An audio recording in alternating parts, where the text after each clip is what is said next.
మీరు ప్రత్యేకంగా ఉండండి, మీ దగ్గరున్న దేవతలను తీసేయండి, యెహోవా వైపు మళ్ళుకోండి అని చెప్తున్నాడు. చెప్తుంటే చివరికి వీళ్ళు మారు మనసు పొంది నీళ్లు దేవుని సన్నిధిలో వలకబోసి ప్రార్థిస్తే వాళ్ళు పాపాత్మలను ఒప్పుకున్నారు. ఇంతలోకి ఫిలిష్తీయులు వచ్చేసారు. ఫిలిష్తీయులు అంటే ఎవరు? శత్రువులు, చంపేవాళ్ళు, బానిసలుగా పట్టుకు తీసుకుపోయేవారు. వీరు వచ్చేటప్పటికల్లా మరి ఏం చేయాలో అర్థం కాలేదు. సమయాలతో అన్నారు, మా నిమిత్తం ప్రార్థన చేయడం మానొద్దయ్యా అని పాస్టర్ గారిని సమయాల మాట బ్రతిమాలుకున్నారు. సమయాలకి ఏమన్నారు? ప్రార్థన చేయట మానవద్దు అన్నారు. ఏమన్నారమ్మా? మా నిమిత్తం ప్రార్థన చేయట మానొద్దు. అడుగుతారు కదా మీరు కూడా, మా నిమిత్తం ప్రార్థన చేయట ప్రార్థన పరిస్థితుల్ని మారుస్తుంది కదా. ప్రార్థన పరిస్థితులు ఎటువంటి అయినా, బైబిల్లో చంపడానికి వచ్చిన వాళ్ళు కూడా మెడ మీద ముద్దుపడి ఏడ్చారు. ఎవరు? యాకోబుని అన్న చంపడానికి వచ్చినప్పుడు యాకోబు తెల్లారులు ప్రార్థన చేశాడు, పరిస్థితి మారిపోయింది. ఎస్తేరు బైబిల్లో ఉంటుంది. ఎస్తేరు రాజుగారు కనబడితేనే, అనుమతి లేకుండా ఎవరైనా కనబడితే, అటువంటిది ఎస్తేరు ధైర్యంతో ప్రార్థన చేసుకుని వెళ్ళిపోయింది. దయగలిగింది కానీ చంపల. అర్థమైందా? కాబట్టి ప్రార్థన అంత శక్తివంతమైంది. ప్రార్థనతో కొంతమంది రాజులు యుద్ధాలు కూడా జయించారు. వాళ్ళకు శక్తి లేదు, సైన్యం లేదు. అప్పుడు ఉరుములు మెరుపులు వచ్చినాయంట. ఇప్పుడు కూడా ఉరుములు మెరుపులతోనే వాళ్ళని చంపేయడం జరిగింది. పారిపోయారు వాళ్ళు. అర్థమైందండి? ఇక్కడ బాప్తిస్మం ఇచ్చి యోహాను ఏమంటున్నాడంటే, మీరు మారు మనసు పొందండి అంటున్నాడు. అలాగే మనం కొత్త సంవత్సరంలోకి వచ్చాం కాబట్టి మారు మనసు పొందాలి. కొత్త ద్రాక్షరసం కొత్త తిత్తిలోనే పోయాలి. అర్థమైందా? పాతిత్తుల్లో పోయకూడదు, కొత్త ద్రాక్షరసం కొత్త తిత్తిలోనే, అన్నీ కొత్తగా ఉండాలి. ప్రతి దినము ఆయన కొత్త పరుస్తుంటాడట. ప్రతి దినము అప్పుడే పుట్టిన శిశువులే ఉండాలన్నమాట. ఏవో గతంలో మేము పాపలు ఇంకంతే అనుకోకూడదంట. అర్థమైందా? ఇప్పుడు పుస్తకం ఉందనుకోండి, ఈ పేజీలన్నీ గలిబిలైనవి. మళ్ళీ కొత్త పేజీ వచ్చినప్పుడు ఫ్రెష్ అయినా అప్పుడైనా చక్కగా రాసుకోవాలిగా. మిగతా పేజీలన్నీ అయిపోయినాయిగా. పేజీ అంటే ఏంటి? రోజుకు. మళ్ళీ కొత్త పేజీ వచ్చినప్పుడైనా చక్కగా మీరు మారు మనసు పొందండి అని చెప్తున్నాడు అనమాట. ఇలాగా కష్టస్థితులు వచ్చినాయి దేవుని బిడ్డలకి. సువార్త చేసేటప్పుడు దేవుని బిడ్డలు కూడా వాళ్ళు లోబడినప్పుడు శత్రువులకు అప్పచెప్పాడు. ఎప్పుడైతే లోబడ్డారో వాళ్ళకి జయమో దేవుడు యెరూషలేము నుండి వాళ్ళకి నిలిచి ఉండమన్నాడు. నిలిచి ఉన్నప్పుడే వారికి ఏమని పైనుండి ఆత్మ వచ్చింది. అది మొదలు ఇక వాళ్ళు సువార్త చేస్తే తిరుగు లేకుండా జయము వచ్చింది. మధ్యలో నిశ్శబ్ద కాలం, చీకటి కాలం అంటారు. ఇప్పుడు యేసుప్రభు రాకముందు 6 నెలలు ముందు వచ్చాడు. యోహాను ఎప్పుడు వచ్చాడండి? 6 నెలలు ముందు వచ్చాడు. అసలు యోహాను కంటే ముందు ఇంకెవరు లేరు. ఎందుకంటే చానాళ్ళు ప్రవక్తలు మరి చలాయింపు జరగల, ప్రవక్తల్ని దేవుడు దయచేయలా. మరి ఆ నిశ్శబ్ద కాలంలో మళ్ళీ ప్రవక్తగా వచ్చాడు. అలాగే సమయాలు గ్రంథంలో కూడా అంతకుముందు వీళ్ళు మందసం తీసుకుపోయారు. మందసం ఎందుకు తీసుకుపోయారు? ఆలయంలో ఉండే మందసం శత్రువులు ఎందుకు తీసుకెళ్లారు? ఆలయానికి వచ్చారా? రాలేదు. మాకు జయం వస్తుందని, కలిసి వస్తుందని, బైబిల్ పట్టుకుంటే కలిసి వస్తుందని ఎలా అనుకుంటారో ఆ మందసం పట్టుకొని యుద్ధానికి వెళ్ళారు. వాళ్ళు యుద్ధంలోకి మందసాన్ని తీసుకెళ్లారు. అది చూసి శత్రువులు అయితే జడిసిపోయారు. కానీ ప్రతిష్ఠితులు ఉన్నారు. ఎవరు ప్రతిష్ఠితులు? ఎలియాజరును ప్రతిష్ఠించారంట మందసం కోసం. ఈ మందసం కూడా మరి చానాళ్ళు 20 సంవత్సరాల తర్వాత వచ్చిందంట మందసం. ఏమండి? ఆ పట్టుకుని ఈ మందసాన్ని వాళ్ళు యుద్ధంలో తీసుకెళ్లారు కాబట్టి వాళ్ళకి జయమే రాలేదు, కానీ పట్టుకుపోయారు. పట్టుకొని దేవుడికి ఏమైనా అవమానం కలిగిందంటే దేవుడికి అవమానం కలగలా.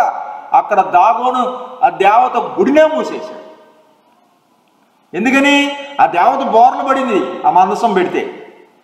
ఈ ఖాళీ సమయంలో ఇలా పెడతారు చూసారా, ఆ దేవత విగ్రహం ఉంటే వెళ్ళి పెట్టారు. ఈ విగ్రహం బోర్లు అడిగిందట. అమ్మో దేవుడా అని విగ్రహం బోర్లు పడితే ఇదేంటిది సాగిలు పడి చిచ్చి అపచారం అని మళ్ళీ తలుపులు వేసారంట. రాత్రి తలుపులు వేసేసి మందిరం కట్టేసేటప్పుడు తలుపులు వేసేస్తే దాన్ని నుంచోబెట్టి పొద్దున్న తలుపులు వేసేస్తే మళ్ళీ మరుసటి రోజు చూస్తాడు కల్లా తల ఎగిరిపోయి చేయిలు కూడా తిరిగిపోయినాయి అంట. ఇంకెప్పుడు ఎవరు ఆ గుళ్ళోకి వెళ్ళలేదంట. అర్థమవుతుందండి? మరి అంత గొప్ప దేవుడు అయితే జయం మాత్రం వాళ్ళకి ఇవ్వలేదు, కానీ తెలివి చూపేస్తారు మానవులు కదా. కానీ మానవుడు తెలివి చెల్లలేదు, కానీ దేవుడు ఎవరికి ఏది చేయాలో అని తెలుసు. యేసు అందరినీ ఎరుగును. కాబట్టి మనం చూస్తున్న ఈ అధ్యాయంలో ప్రతిష్ఠితులు ఉన్నారు, ఇక్కడ అపోస్తులు ఉన్నారు, ఇక్కడ బాప్తిస్మం ఇచ్చు యోహాను ఉన్నాడు. 2వ వచనంలో ఇక్కడ ఇశ్రాయేలు దుఃఖపడుతున్నారట. యెహోవాను అనుసరిస్తానికి ఇష్టపడి మేము తప్పు చేశామని దుఃఖపడుతున్నారట. అక్కడ స్తెఫను చనిపోయినందుకు పరితాపం పొందారట, ప్రలాపించారట. ఇక్కడ మీరు మారు మనసు పొందడం అంటే 3 చోట్ల పొరపాటు జరిగినందుకు మనసు స్పందించడము. 3వ వచనాల్లో ఏమంటున్నాడంటే, మీ మార్గములు మీ క్రియలు దిద్దుకొని మరి యెహోవా వైపు మళ్ళీ ఎడలా అంటుంటే ఈడ్చుకుపోయాడట పౌలు గారు. అక్కడ ఎవరిని ఈడ్చుకుపోయాడు? వాళ్ళ ఇళ్లలోకి వెళ్ళి యేసు ప్రభువుని నమ్ముకున్న వాళ్ళందరినీ ఏం చేశాడమ్మా? జుట్లు పట్టుకొని బలత్కారంగా ఈడ్చుకుపోయి జైల్లో కూడా ఈడ్చాడట. ఎక్కడికి? ఏమని? అసలు ఏమి నేరం లేదు. నేరం లేకపోయినా వాళ్ళకి చెప్పేవాడు, నేరం ఉంది, ఇలా చేస్తుంది, ఇలా చేస్తున్నాడు అని చెప్తే వాళ్ళు ఏం చేస్తారు? ఏదో నేరం ఉంటారు కదా లోపలేసి. అలాగ మార్గం మళ్ళించేసి ఈడ్చుకుపోయేవాడట. ఇక్కడ మళ్ళుకోమంటున్నాడు. ఇక్కడ యోహాను మాత్రం ప్రభు మార్గము సరళం చేసి వంకర మార్గాలు, కరుకు మార్గాలు సరళం చేస్తున్నాడు. ఈ 3 చోట్ల అతను చెడు కోసం మళ్ళిస్తుంటే ఈడ్చుకుపోయి అంటే ఇక్కడ మళ్ళుకోమంటుంటే ఇక్కడ మార్గం సిద్ధపరుస్తున్నాడు. మొదట్లో ప్రతిష్ఠులు చోట ప్రతిష్ఠలు ఉన్నారు, ఇక్కడ మారు మనసు అంటే ఇక్కడ దుఃఖపడుతున్నారు. ఏమండి? మనస్తాపం పడ్డారన్నమాట అండి. కాబట్టి మనస్తాపం అనేది 2వ వచనంలో ఉంటే, 3వ వచనంలో మార్గాల్లోకి నడవడం ఉంటే, 4వ వచనంలో ప్రత్యేకులు అయ్యారు. ప్రత్యేకులు ఎలాగంటే యోహాను ఎవరో తిన్నట్టుగా మిడతలు తిన్నాడట. ఏమండి? తోలుదట్టి కట్టుకున్నాడు. అందరిలాగా కట్టుకోలే, తోలుదట్టి కట్టుకుని అడవిల్లో తిరిగి తేనె తాగేవాడంట. మిడతలు మాత్రమే తినేవాడు, అందరిలాగా ఆహారము తినలా, ప్రత్యేకంగా ఉన్నాడు. అలాగే వీరు కూడా చెదిరిపోయి అందరికి వాక్యము చెప్పారట. దేవుని స్తోత్రం. కాబట్టి వీరు భూమిలోనే ప్రత్యేకులుగా ఇశ్రాయేలు ప్రజలు వాళ్ళ మధ్యన దేవతలు తీసి యెహోవాను మాత్రమే సేవించారు. 4 చోట్ల ప్రత్యేకతలు. ఏమండి? సెపరేషన్ మాట. వాళ్ళు సెపరేషన్ అయ్యారు. మరి లోకంలో జనులు ఉండకుండా ప్రత్యేకులై వాళ్ళ మధ్యనున్న దేవతలను చూసి యెహోవాను మాత్రమే, దేవతలను తీసివేసి యెహోవాను మాత్రమే సేవించారు. 5వ వచనంలో ఇక్కడ ఈ బాప్తిస్మం ఇచ్చే యోహాను దగ్గర యోదయ సమరయ ప్రాంతంలో నుండి వారు వస్తున్నారట అరణ్యంలోకి. ఏమండి? అక్కడ కూడా సమయాలు వారిని పిలవనప్పుడే, మిస్పాకు పిలవనప్పుడే అంటున్నాడు. ఇక్కడ పిలుపు కూడా ఏమండి పట్టణంలోకి వచ్చాడట. దేవుని స్తోత్రం. ఇక్కడ ఆ యొక్క పట్టణాలు అలాగే మళ్ళుట సమకూడుట అనేది ఉంది 5వ వచనాల్లో. 6వ వచనంలో వారు నీళ్లు వలకబోసి మేము పాపాత్ములమని ఒప్పుకున్నారట. ఏమన్నారండి? మేము పాపాత్ములమని ఒప్పుకుంటే ఇక్కడ కూడా పాపాలు ఒప్పుకున్నారు. ఎవరు? యోహాను దగ్గర కూడా పాపాలు ఒప్పుకొని అక్కడ నీళ్ళు ఒప్పితే ఇక్కడ బాప్తిస్మము పొందారు. అర్థమవుతుందా? ఈయన ముఖం ఆయనకి తెలియదు, ఆయన ముఖం ఈయనకి తెలియదు. అక్కడ ఫిలిప్పు గారు వారికి సువార్త ప్రకటించి ఏక మనసుతో లక్ష్యం ఇచ్చారు. దేవుని స్తోత్రం. ఏక మనసుతో లక్ష్యం ఇచ్చారు. చాలా సీరియస్గా తీసుకున్నారు అన్నమాట అండి. వాళ్ళు చాలా మంది విడిచిపెట్టి వెళ్ళిపోతారు. బాగా ప్రసంగం చేశారు, బాగా చెప్పారని వెళ్ళిపోతారు. వీళ్ళు పాపాలు ఒప్పుకున్న రియాక్షన్ వచ్చింది. అక్కడ కూడా ఏక మనసుతో ఫిలిప్పు చెప్పిన మాటల పట్ల లక్ష్యం ఉంచారన్నమాట. కాబట్టి అండి వాళ్ళు సేవకుని గౌరవించి సేవకునికి స్వాధీనంలోకి వెళ్ళడము కూడా వెల్లడి అనే అంశం కూడా తెలుస్తుంది. అక్కడ ప్రకటన ఉంది. ఆ రకంగా 7వ వచనంలో రాబో ఉగ్రత నుండి మీకు బుద్ధి చెప్పువాడెవడు అంటే, ఉగ్రత అంటే కోపం మాట. దేవుని ఉగ్రత వస్తుందంటే ఫిలిప్పీలు వచ్చేసారు. అక్కడ శత్రువులు వచ్చారు. వీళ్ళంతా మీటింగ్ పెట్టుకొని మారు మనసు పొందుతున్నారని వాళ్ళకి సమాచారం వెళ్ళింది. అర్థమైందండి? మారు మనసు పొందుతున్నారని సమాచారం వెళ్ళి వాళ్ళ దేవుడు ఏం చేస్తాడులే అనుకుని ఫిలిప్పీలంతా పాతోళ్ళు అయితే జడుపుతారు. ఎప్పుడు పాతోళ్ళు ఉంటే వాళ్ళు చెప్తుంటారు. కానీ కొత్త కుర్రోళ్ళు కదా, మళ్ళీ 20 ఏళ్ళు అయినాయి అంట. మరి కొత్త వాళ్ళు వచ్చేసారు మళ్ళీ. దేనికి? వీళ్ళు ఇశ్రాయేలు ప్రజలు బుద్ధి మారదులే అనుకొని ఏముంటుందిలే, దేవుడు ఏం శక్తి చేయట్లే. అప్పుడు బట్టి 20 ఏళ్ళ బట్టి దేవుడు వీళ్ళ పట్ల ఏం శక్తి చేయలే. కాబట్టి వచ్చేసి పట్టుకుంటానికి వస్తే ఇక సమయాలను పట్టుకున్నారు. ఏమండి, రాబోయే ఉగ్రత నుండి మీకు బుద్ధి చెప్పువాడు ఎవడంటే అక్కడ ఉగ్రత వచ్చింది, ఇక్కడ దెయ్యాలు అరిసి పారిపోతున్నాయట. ఏమండి, కాబట్టి 8వ వచనాల్లో ఏముందంటే ఆ పట్టణము అనుగ్రహం కలిగింది, పట్టణమంతా సంతోషపడిందంట, దెయ్యాలు పారిపోవడం అన్నీ అనుగ్రహం జరిగితే. ఇక్కడ అంటున్నారు మా నిమిత్తము ప్రార్థన చేయుట నీవు మానవద్దు అంటున్నారు. ఏమంటున్నారు? నువ్వు మా నిమిత్తము ప్రార్థన చేయుట మానవద్దు అంటున్నారు 8వ వచనంలో. ఇక్కడ అంటున్నారు అబ్రాహాము మీకు తండ్రిని తలంచవద్దు అంటున్నాడు. అర్థమవుతుందా? అబ్రాహాము పిల్లలము అని వాళ్ళు సెలవు గొప్ప చెప్పుకుంటారు. మనం చెప్పుకుంటాం యేసుప్రభు మా గొప్ప దేవుడు, యేసుప్రభు మరణాన్ని జయించాడు. ఎలా చెప్పుకుంటాము? మేము ఎవరు అనుకున్నాం? అబ్రాహాము సంతానం అని చెప్పుకుంటాం అనమాట. ఒక మంచి అనుగ్రహము అదృష్టము మనకి మేలు అనే ఇది ఒక కృప లాంటిది అనేది 8వ వచనాల్లో వస్తుంది. కాబట్టి అనుగ్రహాన్ని మరి వాళ్ళైతే అబ్రాహాం కుమారులు మనిషి తలస్తున్నారు, ఇక్కడ ప్రార్థన మంచిదని తలుస్తున్నారు, ఆ దెయ్యాలు వెళ్ళిపోవడం మంచిదని వాళ్ళు తలుస్తున్నారు పట్టణస్తులందరూ. కానీ యేసుప్రభు అన్నాడు అబ్రాహాము మీకు తండ్రి అని తలంచవద్దు. మరి ఏం చేయాలి? మనలో ఉన్న దెయ్యాలు వెళ్ళిపోవాలి. మనం కూడా అబ్రాహాం యొక్క ఫలాలు. 9వ వచనం చెప్తాడు అబ్రాహాం కుమారులని ఎందుకు చెప్పుకుంటారు? 9వ వచనం అంటున్నాడు అబ్రాహాంకి రాళ్ళ వలన పిల్లలు పుట్టించగలడు. మీదేది విశ్వాసము? మేము మా తాతలు నేతులు తాగారు, మీరు వచ్చి మా మూతులు వాసన చూడండి. తాతలు నేతులు తాగితే మన మూతులకు వాసన ఉంటుందా? ఏమ్మా, మనం తాగాలి, అవునా కాదా? కాబట్టి తాతల సంగతి ఎందుకు? కాబట్టి అబ్రాహాంకి ఏమంటున్నాడండి? రాళ్ళ వలన పిల్లలు పుట్టించగలడు అంటే ఇక్కడ ఒక తాను గొప్ప గారడీ చేస్తున్నాడట. ఎవరండి? ఇక్కడ సీమోను అనేవాడు గొప్ప గారడీ చేస్తూ ప్రజల్ని మరి విభ్రాంతి పరుస్తున్నాడట. జంతువుని తీసుకొని సర్వాంగ హోమంగా బలిచ్చాడట. వాళ్ళు కోరారుగా ప్రార్థన చేయమని, సర్వాంగ హోమంగా బలిస్తే అది సమయాలు చేసిన బలి, సమయాలు చేసిన ప్రార్థన దేవుడు నేను అంగీకరించానని చెప్పాడట. హల్లెలూయా. ఇక్కడ రాళ్ళ వలన పిల్లలు పుట్టడం ఆశ్చర్యము, ఇక్కడ గారడివాడు ఆశ్చర్యం, విభ్రాంతి. ఇక్కడ పరిస్థితిని తలకిందులు చేసి దేవుణ్ణి శాంతిపరిచి ఏమండి ప్రార్థన చేసి అనుగ్రహం పొందాడు. ఆశ్చర్యం. ఏమండి పరిస్థితిని మార్చేశాడు. 10వ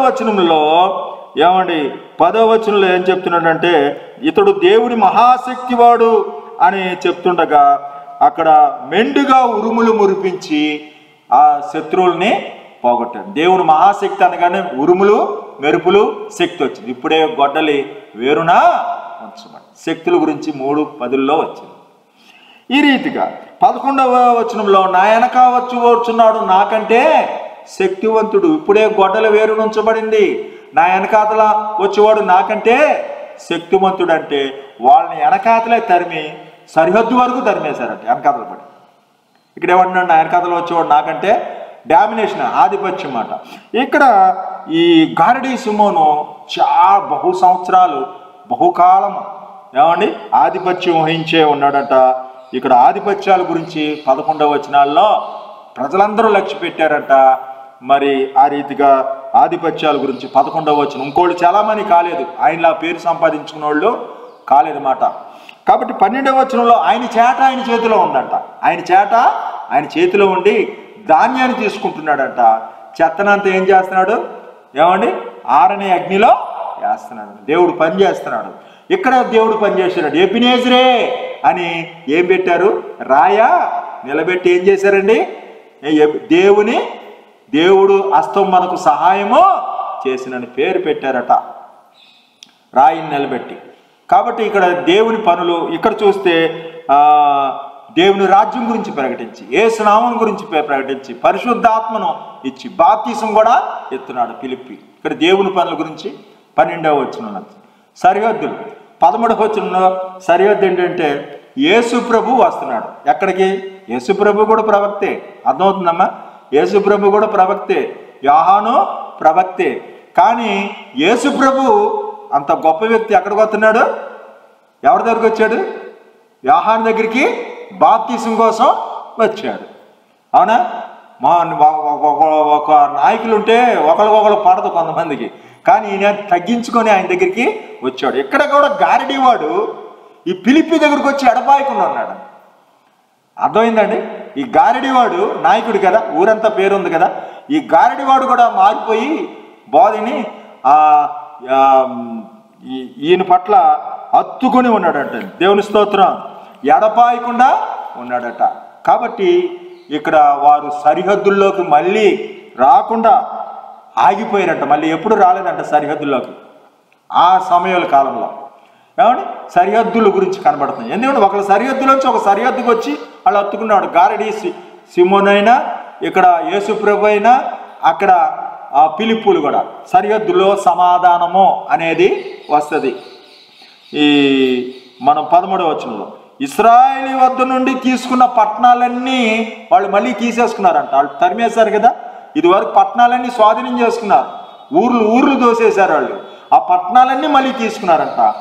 ఇక్కడ అంటున్నాడు యోహాను, నేనే నీ యొద్దకు రావాలనుకుంటే నీవు నా యొద్దకు వచ్చావా? నేను నీ యొద్ద బాప్తిసము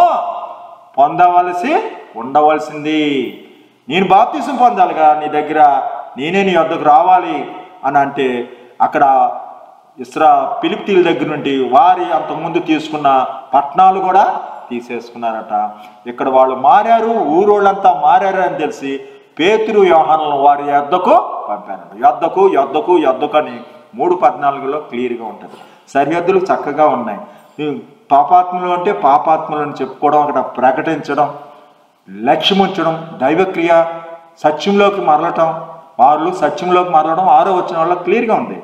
అలాగే అంటే మనుషులకి వాళ్ళకి ఏదో అంటం కోసం వెల్లడి అంటాం, కానీ క్లియర్గా మన మనసాకి తెలిసిపోద్ది. ఏమండి? ఇక్కడ 14లో ఏముంది? ఏమండి? సరిహద్దులు అంటే ఇక్కడ ఏముందండి? 15వ వచనంలో బ్రతుకు దినములన్నీ. అమ్మ పాస్టర్ గారు కొంతమంది మార్చరు, కొంతమంది 3 సంవత్సరాలకి మార్చేస్తారు, అవునా కదా? బ్రతుకు దినములన్నీ సమయాలు వారికి న్యాయాధిపతిగా ఉన్నాడు. అంటే వద్దనలేదు ఆయన్ని. అర్థమైందా? ఆ రీతిగానే బ్రతుకు దినములన్నీ సమయాలు న్యాయాధిపతికి ఉంటే ఇప్పటికీ కానిమ్మంటున్నాడు. యేసు ప్రభు ఏమంటున్నాడు? ఆయన బ్రతుకు దినములంటే మళ్ళీ ఇక్కడ టైమే, ఇప్పటికీ కానిమ్ము అంటున్నాడు.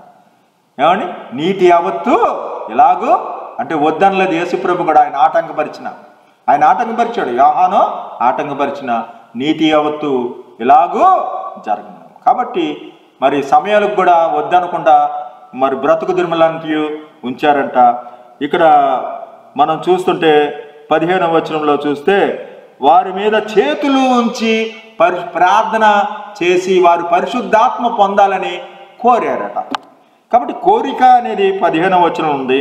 16వ వచనము ఆయన అంతకుముందు ఎవరి మీద దిగలేదంటే, ఆయన అంటే ఎవరో పరిశుద్ధాత్ముడు ఎవరి మీద దిగి ఉండలేదంటే, ఈయన బాప్తీసం తీసుకొని నీళ్ళలోంచి బయటికి రాగానే పైనుంచి ఏమొస్తుంది?